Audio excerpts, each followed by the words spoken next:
So I look like a crazy person. I know.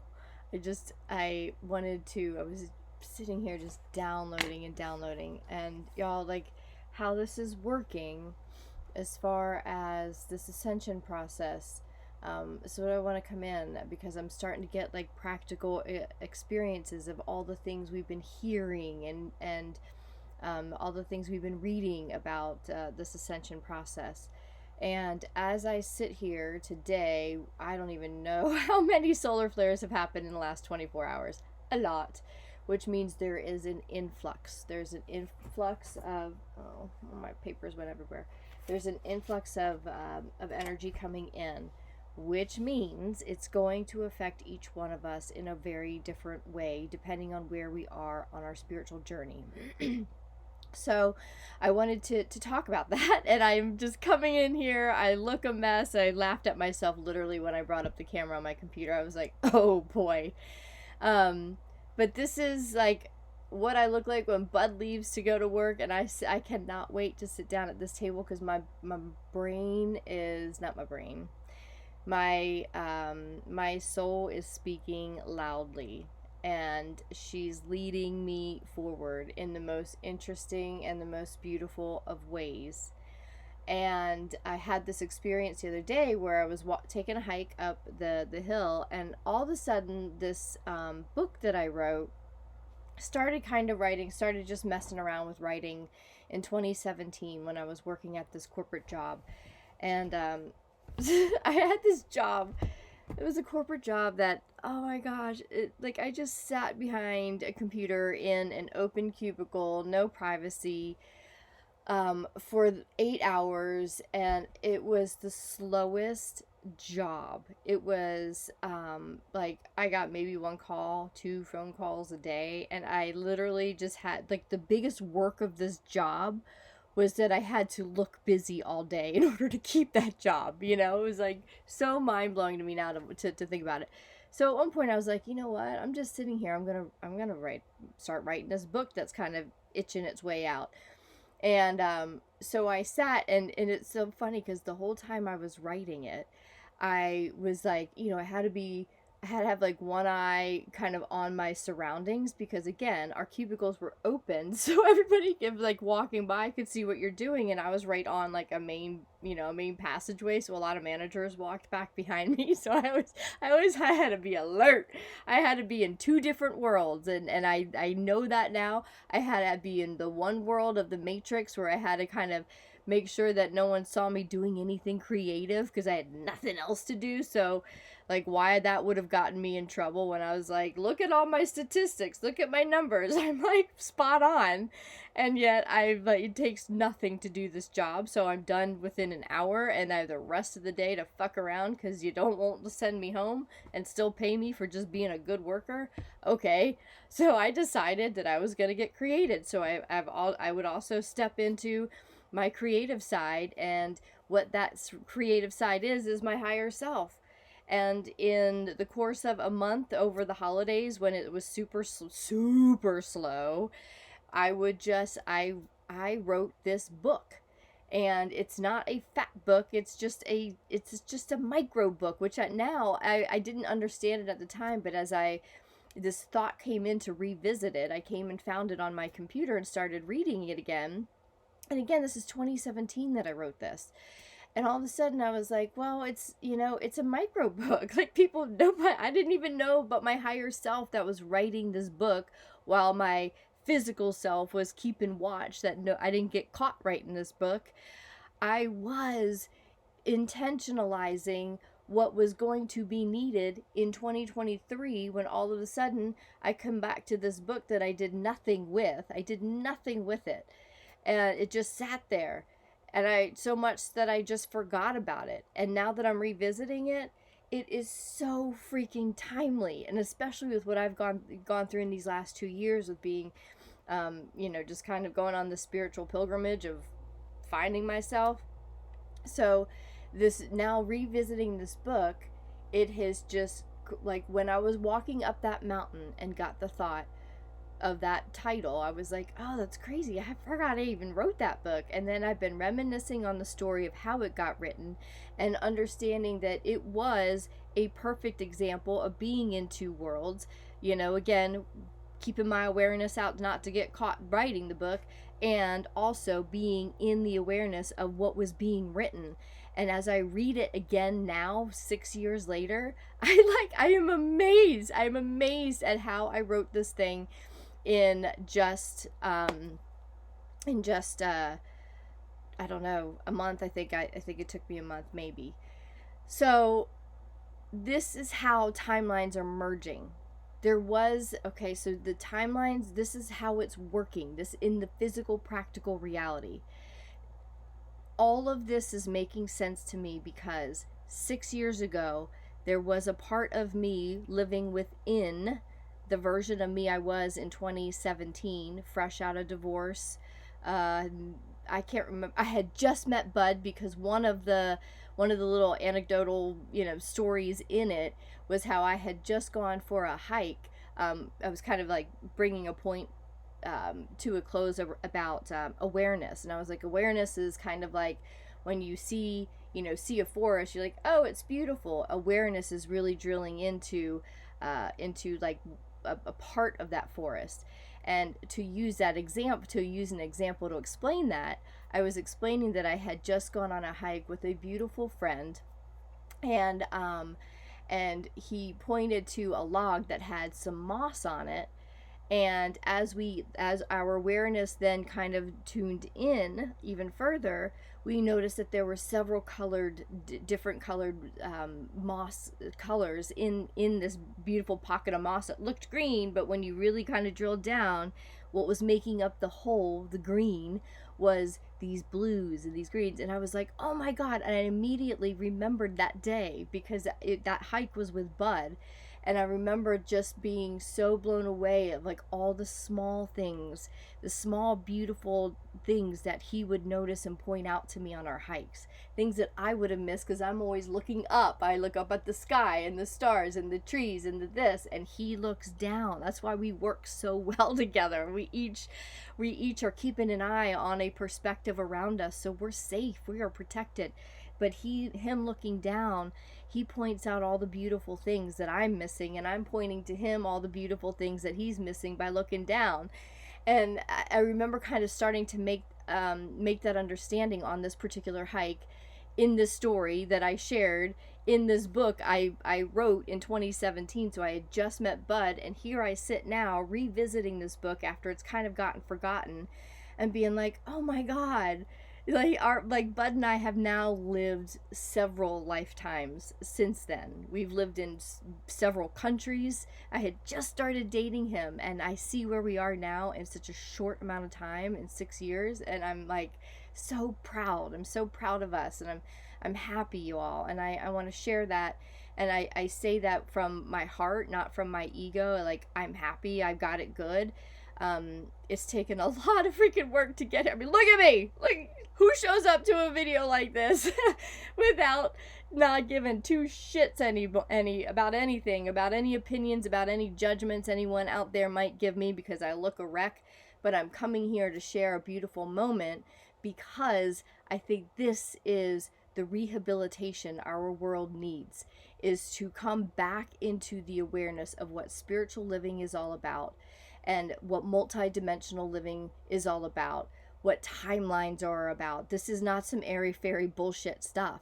This happens, and I'm trying to bring a practical example by sharing my everyday life as best I can, no matter what the hell I look like, so that we can start grounding this down and saying, stop laughing at us, all of us who talk about dimensions and energy and all the vibrations. Like, it's fucking science.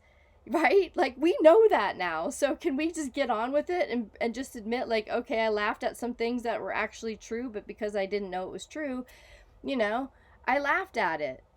But, like, if we're going to keep laughing at the spiritual people and the ones who are talking about energy and talking about timelines and dimensional reality, well then, you're missing the boat here. Because we're talking about these things, it means we can create our realities. And I'm noticing that I was starting to create this very reality 6 years ago as I sat in a cubicle, there was a multi-dimensional thing going on, because when that second part of me, that higher self part of me, was writing this book, it was preparing for me to have the experiential and the logical wisdom now to be able to really put this book into perspective.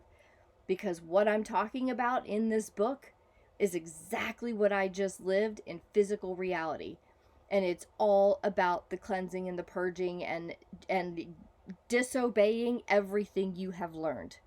Because everything you have learned has been to support the only world you know, the only dimension there is, the only place you are is in the physical world. And the only thing that exists is what you can taste and see and hear and feel and whatever the other one is that I'm forgetting. Like, that's reality. If it doesn't fit into any of that, it's untrue. What? That's the most limited and restricted perspective of reality. It's when you do the opposite and you completely disobey what you just learned in this last many lifetimes, and you understand that spiritual, like living spiritually, living from the higher perspective, that which really just means there is so much more that the five senses are only getting I can't even do it small enough with my fingers. There is so much more to perceive, to be in our reality, to pull into our reality, than only what our five senses can give us. It is time for us to wake up and realize that we are creating what I am doing now. There is something in this moment that's going to support me when it's 6 years, 7 years, 8 years, just like this book is now supporting me to bring to you in a timely manner, when we are now starting to get to where timelines and dimensionality are starting to become a little more acceptable to talk about. But I want to make it completely like every day, because this is what is happening. This is what deja vu is. This is happening in my reality, and I want to share this with you, because what that moment walking up that hill where it said that title, the title of the book, and then it opened up a Pandora's box of a download. It took me on some steps in these last 3, 4, 5 days that have blown my mind. And the most craziest part is, literally yesterday, Bud and I went for a hike up on the property here, and we went down the hill behind us, and it's a forest over there. Like here, it's just kind of more of an open scape, but when you go up and over the mountain here, and you go down, it's just shady and damp forest. It's crazy. It's like the most magical place. That I love it. So we were hiking down in like the shadier, dampier parts, and there's a lot of fallen trees. And and I hadn't told Bud that I had gone back and revisited this book that I found. But as we were walking, he's like, "Oh, babe, look at this log." He's like, "Look at the moss on the log." And I was like, "Oh my gosh."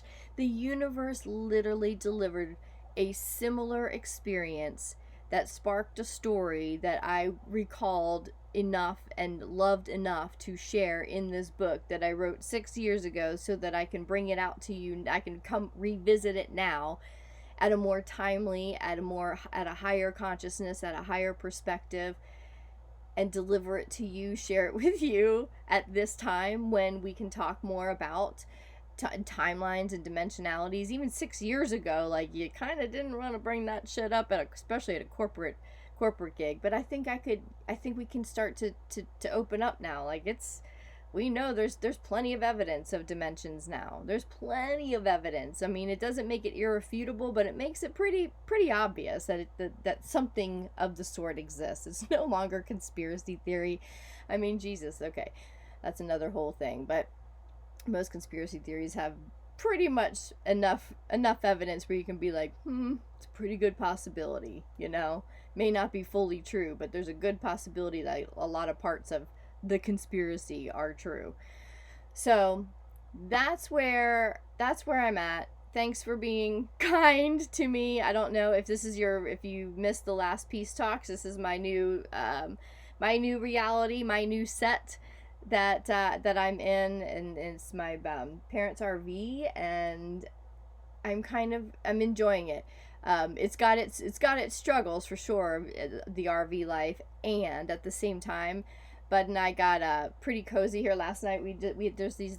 I'll just take that little tour. It's probably a mess back here, but there's these two chairs like this. So I pulled one over, and he sat here on the couch with Priya was all balled up under his legs, and Pepe. These two dogs are like freestyle dogs. Now, not freestyle. They are freestyle, but they're free range dogs now. They just run all day. Pepe just runs and barks, remember? And some of the probably the daily tune-ins and the peace talks when I was in Saranda, and he would start freaking barking. Some of you have been around for a while, you'll remember Pepe. Like, he can carry on, but he just runs up, and I see bunnies running up on the hill, and sure enough, I see Pepe right behind them.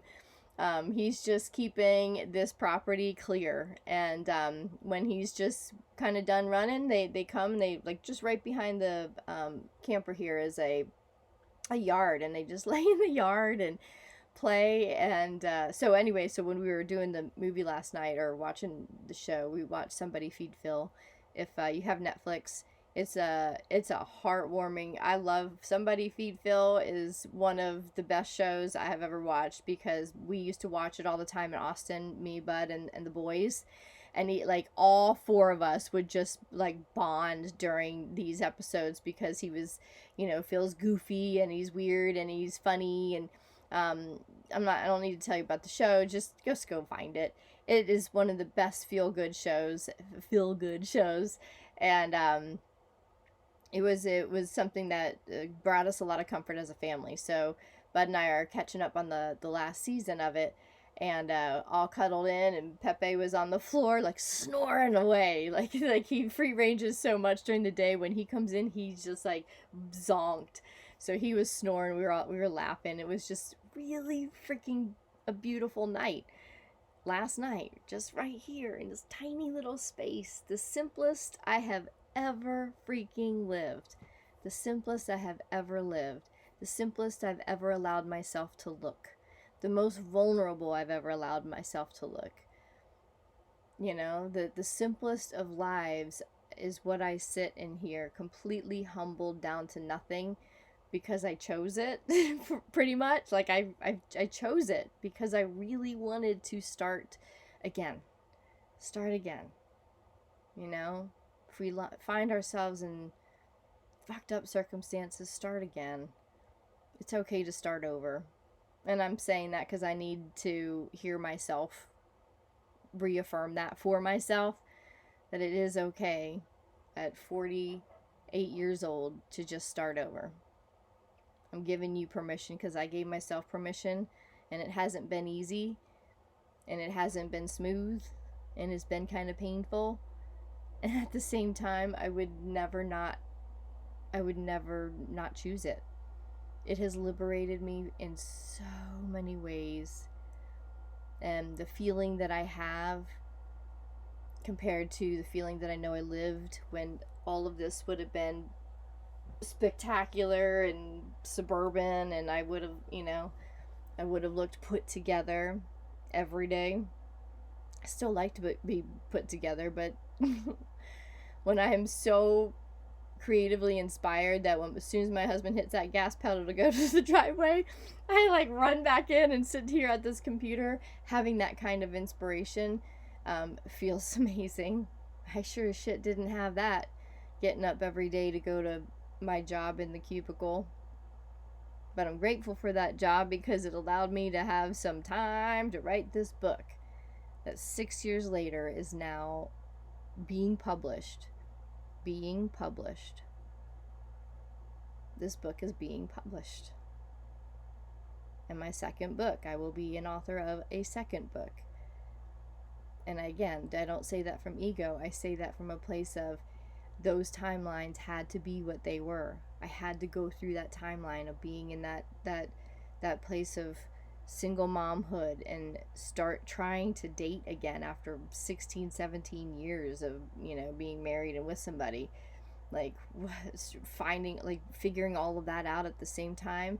that I was working this job that I did not like, but thank God there was cool people there, so I was good, you know, I was good, I was good, I was fine, you know, and trying to make a life after living so long in distress and dis-ease from being in a marriage that was bad from year 3, and I stayed married till year 14, you know?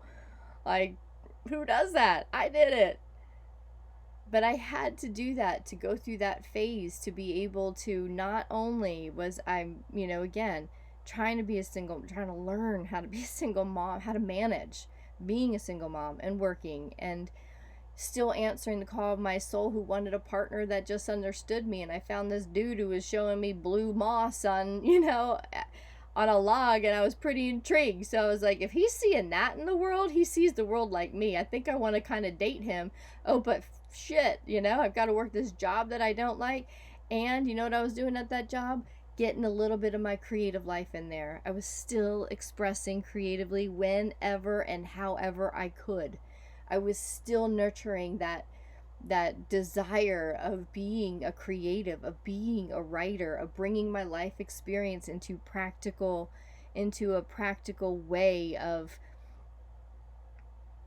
sharing, so that if we share something that's working for us to feel good in this world that's pretty much programmed us to feel like shit and have it be normal, if that's the programming, I want to change that. And if I'm changing it and I'm choosing how to do it and having this experience and learning things along the way, I'm going to share it. And over the years, I've gotten more and more vulnerable with how I share it. But it is my job to help more. Like, I know for sure it is my role to just help people feel freaking better. Because maneuvering through this world with anxiety, holy shit.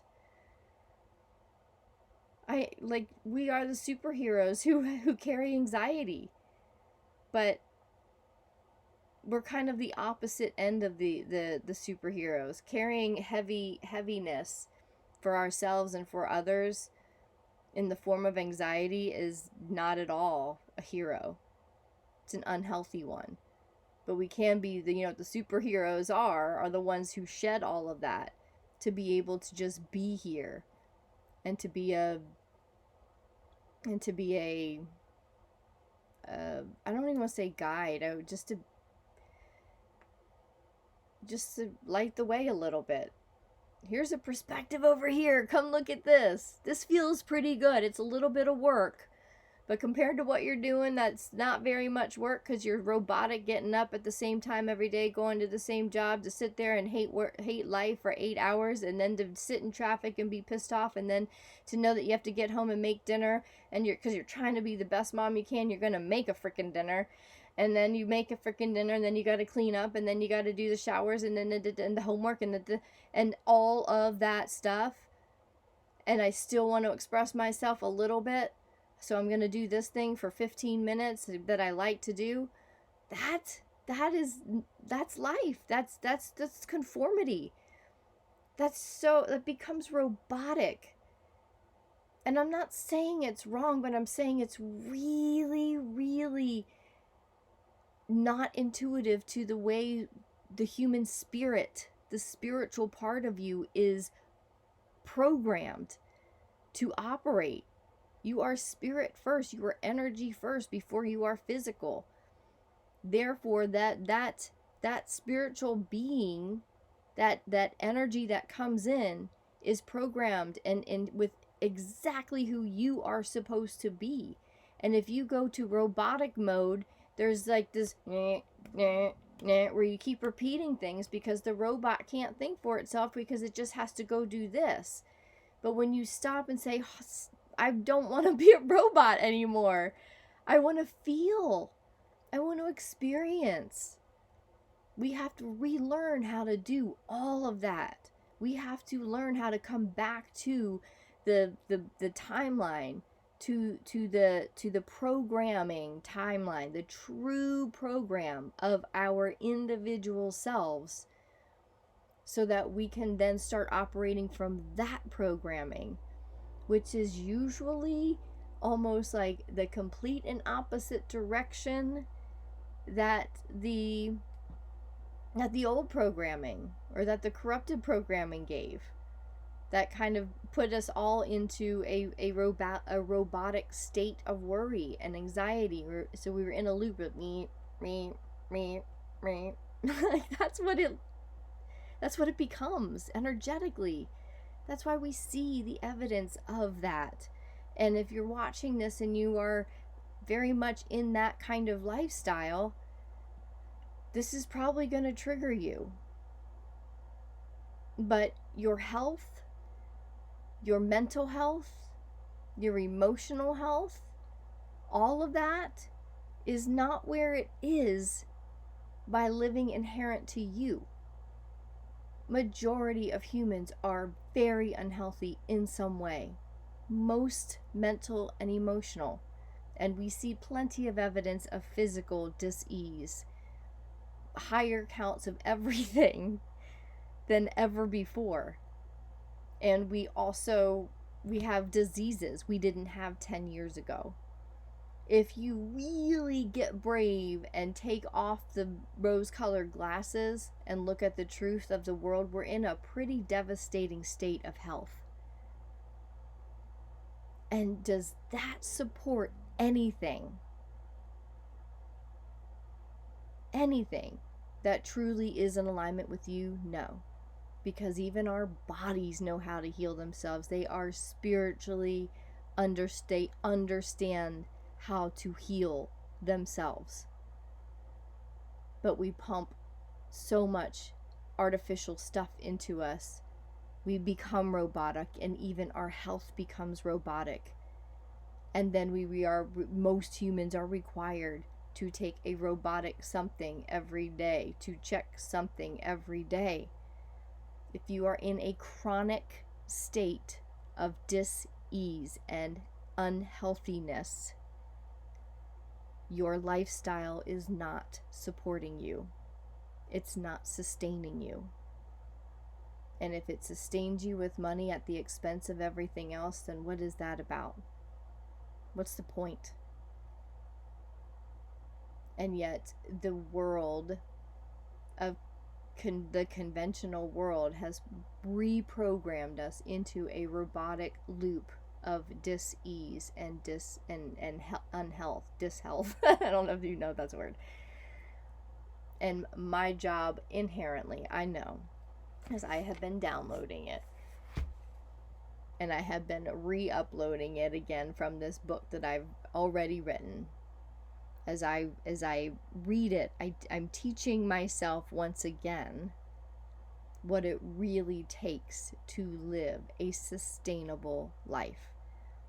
And it starts with completely disobeying everything we have been taught, questioning all of it, finding your own perspectives, walking in the direction of those perspectives, following the curiosities. And as I have done that, by disobeying the conventional world that really wants to pull me back in, but I'm being pulled forth by the opposite expression, the spiritual expression of life, pulling me forward, giving me downloads of new information. And this is how it's working, and it's coming in extra fast, especially on a day like today where there has been numerous solar flares. Those scalar waves come in. They cut through all parts of us down to the smallest wave particle. These scalar waves especially, and they're extra, I mean, that's just sunlight. But when they are amplified through solar flares or coronal mass ejections, through other astrological events that happen that change the energies around our planet, we too, we shift too. When a massive explosion of a solar flare hits our planet, it kind of rocks us, right? So we are rocked. And those extra bonus scalar waves and energies permeate all aspects of us, from our skin, or not our skin, but our physical self, to our energetics, the energetics of who we are. So it might disrupt some frustration. Yesterday, I haven't felt anxiety for about a year, almost a year. I can say, like, I've been anxiety free, and that's a whole different conversation, but I know for sure how it feels, and I haven't felt it for a year. And last night, in the midst of these massive solar flares, like one after another, a round of anxiety sat on my chest in the bed, and it was a presence. It was locking me down, and I just sat with that motherfucker until it finally I got to the point I was like, wait a minute, this isn't mine. But it took me a while to get there.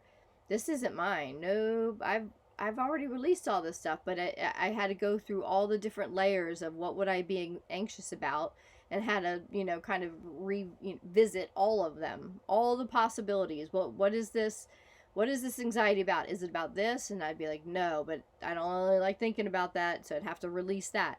Is it about this? No, it's not about that. And I just literally had to chunk that piece of anxiety down until I finally got to the point where it was gone. But it was intense. It was an intense hour, maybe. I don't even know. Time, like, night times have felt very, very long. Like, to the point where I'm like, how is it still dark out? It's crazy, because I sleep for a long time, and then I had this, like, long bout with the presence of anxiety, and then I finally fell back asleep, but it was still a long sleep after that, too. So these energies are bringing in some big polarities for us to look at. So they might be emotional, mentally, you just might be scattered. You might be a little, I don't know, like a little weirded out, a little disoriented. That's what I meant. A little disoriented. You might feel nauseous because there's a lot of movement happening. There's a lot of energetic movement happening. Just imagine if a big plume of something, gas, sand, anything, hits a town at, you see like the sandstorms and how destructive those are, but you can see, in your logical mind how powerful that kind of phenomenon is. So if you can imagine a plume of plasma sent off from the sun, and if you see the size of Earth compared to the sun, like, that envelops us. And these scalar waves move at 2 million miles per hour. So when it hits us, it's just blowing us over. Solar winds are just blowing us over. So that has an effect on all parts of us. Some of us might feel more if we tend to be more empathic, tend to be more right-brained. You will probably feel it more emotionally. For those who are more logic-oriented, like Bud, the last 2 days, his physical body has been uncomfortable. I have been emotionally uncomfortable. So what do? We took our discomfort and we went walking up through we took I called it our spiritual rehab. I'm like, honey, we got to go on a spiritual rehab hike. And we hike. I'm blessed. Like, I've up-leveled massively from where I was in Saranda. And I don't mean that like, oh, I'm better, or like it's better. I think it's better here for sure. But, I'm not saying that as everybody's truth. For some, Saranda is what they want, but it was so far from what I wanted. And it was, if you've been around for peace talks and daily tune-ins, you knew I had this, like, it wasn't hate, but like this love dislike feeling for Saranda for so many different reasons. The geography is beautiful, but the way the people are treated I think is shit. So it kind of like lowers my perception of Albania. And Saranda, mostly because they have so much to work with and so much to bring to this beautiful, world. But you got to start with taking care of your people first. You don't take care of tourists before you take care of your people. And it's the opposite. Tourists are catered to at the expense of the people. So that's my issue with Saranda. But I used to hike every day there with the dogs, and now I have I have even more space to hike, and it's all on my parents' property, and like all the different ways that I can hike and all the different little beautiful sanctuaries, I call them. Like, there's not one big sanctuary here. There's like all these beautiful little places where it just pulls you in. It's like a vortex of energy, and it just pulls you in and makes you just want to sit. And I feel like when it pulls you in, that part of Earth has something for you. And when you sit and you connect and you make contact, the energy, the source energy in that moment, that message that is coming through the messenger of Earth, when you make contact, the connection is made, and the transference of data, of knowledge, is transferred. And when it is transferred, it comes through all parts of you, your physical being in the contact of Earth. That's why you always want to have your physical parts, your feet, your hands, lay down in the grass. Like that's where contact is made and transference happens, and then it goes through to your emotional body. You start to feel more at peace. You start to just relax. Your mental strata from that contact starts to also calm. And it might even shift in how it might even shift in what it's aware of. So in a moment of stress and anxiety, if you remember to get out and go in, onto the earth, into nature, your mind's on all the things it's stressed out about. Anxiety is starting to build because the mind's doing this. Anxiety starts to build. You go out into nature. You just become aware enough, just pull in enough of your awareness out of the monkey mind, out of the stress, and just look for a place that calls to you. This place has so many. Like, it takes me forever. It takes me forever to go for a hike around with the basin, because I will stop and just sit on a place because it's called me in. And when you do that, you go and just take your shoes off, put your hands on the ground, make contact, and all of the information, all of the Akashic information that is available in the universe is also available to the earth and the planetary creation. She knows exactly how to access the Akashic. She knows exactly what information you need. So she can pull that information. She pulls you into this beautiful place that just calls you to sit. You make contact, and through transference, this information is energetically through like tiny fiber optics almost.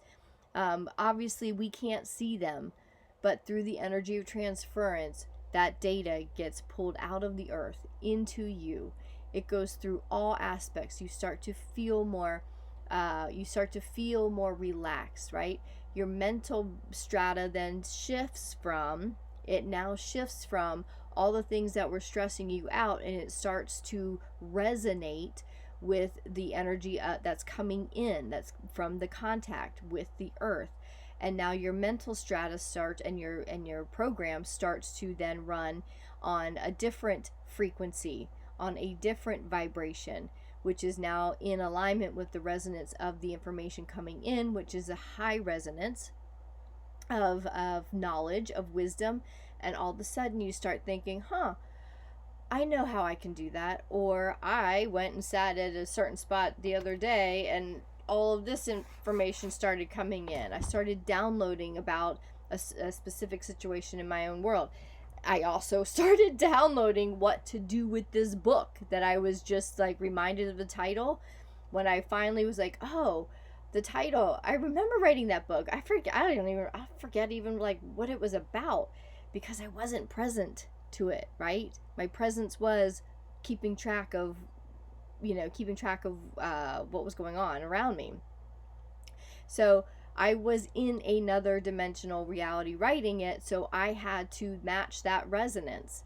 I got to that resonance about now, 6 years later, in this place that I had to be in, and I had to go through some shit to get here so that I could sit at that moment and start to decode the information that was now pertinent for me to know. And the decoding and the translation started coming in through a download of what to do with this book now. Oh, and then that led into something even more. So the tidal wave of information updating everything within me to the new higher version of me that now knows where I'm going from here.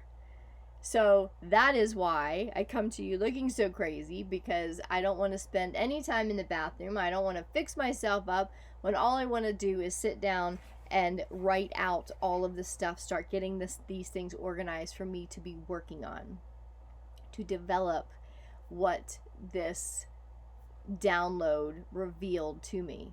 Now it's time for me to take this download, and it's time for me to find the team to create it. That's pretty exciting. So that is what's happening with me. I try to kind of be honest about my own journey so that we can kind of put it into practical things. Like, finally, we've heard so much spiritual stuff and spiritual talk, especially in the ascension community, where we're always talking about timelines and dimensions and energy and all this stuff, and it can sound pretty woo-woo. But I think it's time now, as I'm pretty certain I have. Oh my gosh, those dogs are just running around in the yard chasing each other. Oh my god, it's the cutest thing. Can you see them? Oh, they just ran by. Oh shit. Oh, I thought it was my water, but it wasn't. It's just my lotion. But now taking everything, I kind of lost my track, but I kind of didn't. Taking everything that we have been learning about ascension, what it's going to look like. There's been a lot of speculation about how all of this works. I firmly know now that I'm living it. Like, I have up leveled. I understand the process, and I've tried to be open and share that here on Peace Talks. But this is just the very, very beginning stages. So I really want to put this all in a very practical way, so we can start to see how this ascension and the new earth and moving into the golden age and out, how the matrix is dismantling. We're starting to see this new earth coming into our existence. And it's a very faint kind of like a glitchy kind of thing at the moment for me, which is why I'm coming in and just trying to put, like, I know this is long-winded, but I'm just trying to be really detailed about how I see the practical, physical side of the new earth coming to existence, coming into reality now in consciousness. So that's my experience. As you can tell, I've got a lot of stuff coming. I'm really excited about this download that I got. I do. It's just perfect timing on the back end, or the other side of a pretty intensive journey that I just went on, that kind of had to be that intense for me to finalize, not finalize, because it's always a progress or a process, but to really put together solid evidence of how these spiritual principles work.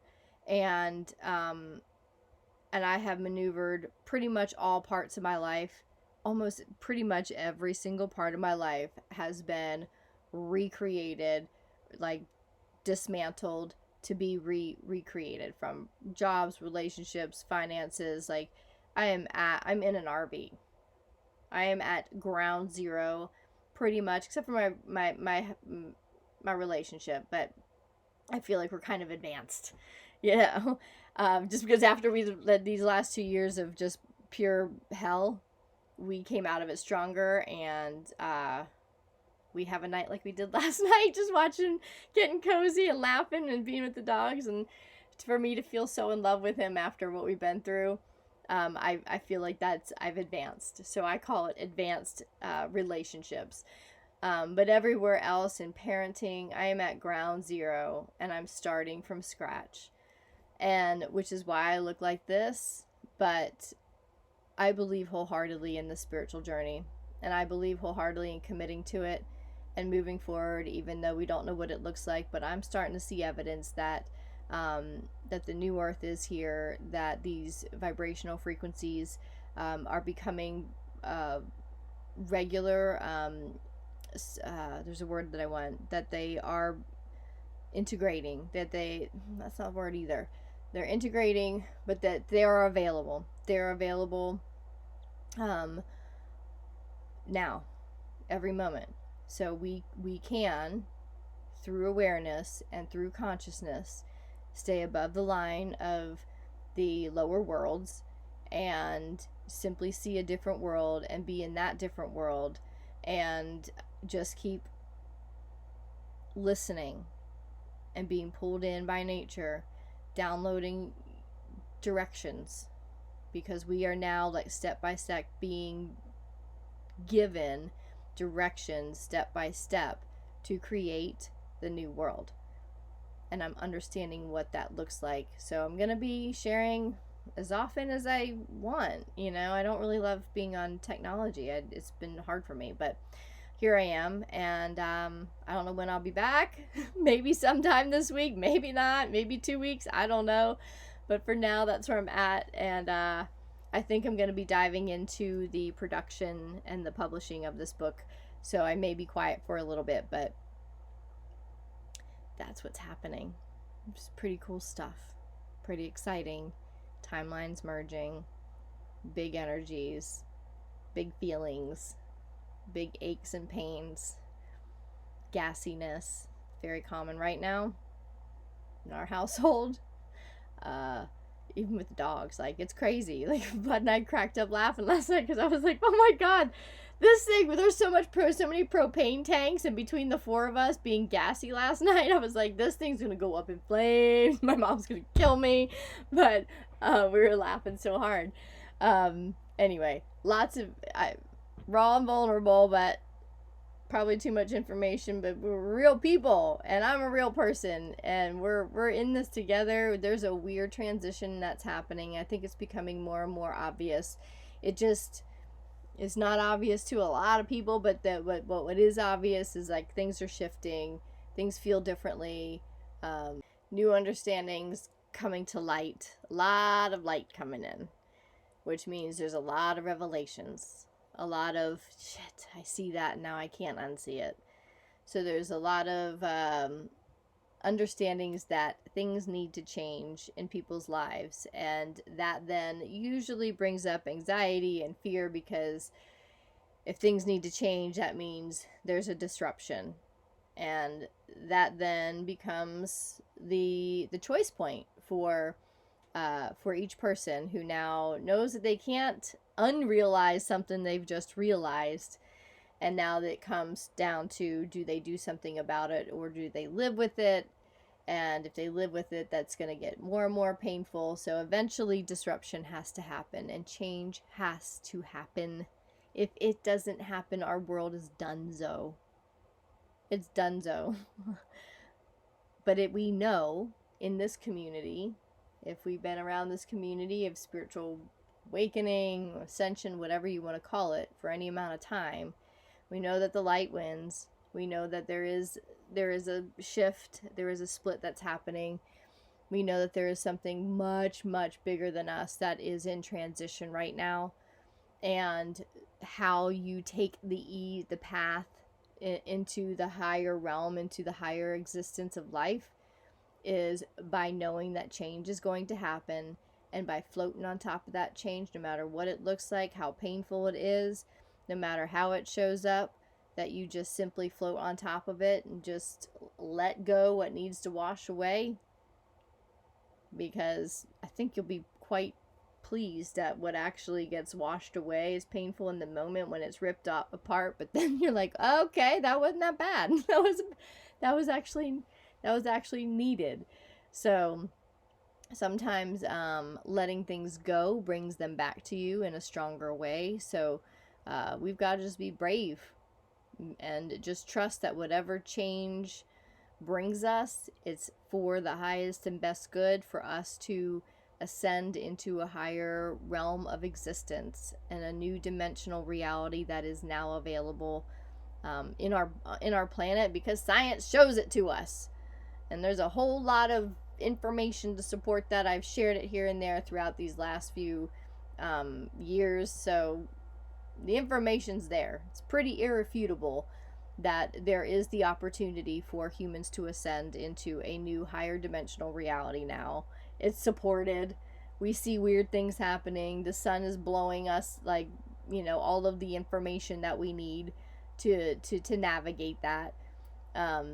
We're having to be smarter humans, and not by using a phone that I don't even know where mine is, so that's actually good, but by becoming more spiritually intuitive, more spiritually intellectual, spiritually intelligent, emotionally intelligent.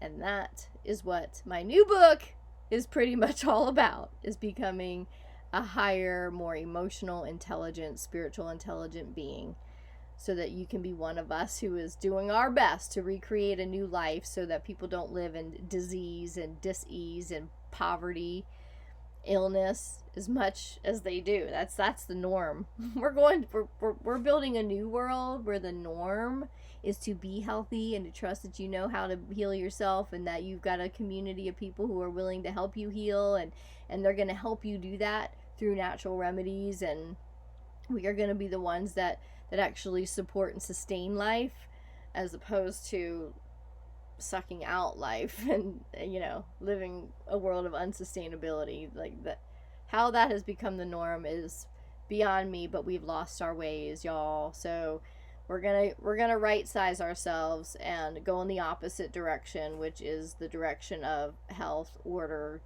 freedom, sovereignty, all the things that are inherently ours and we are programmed with.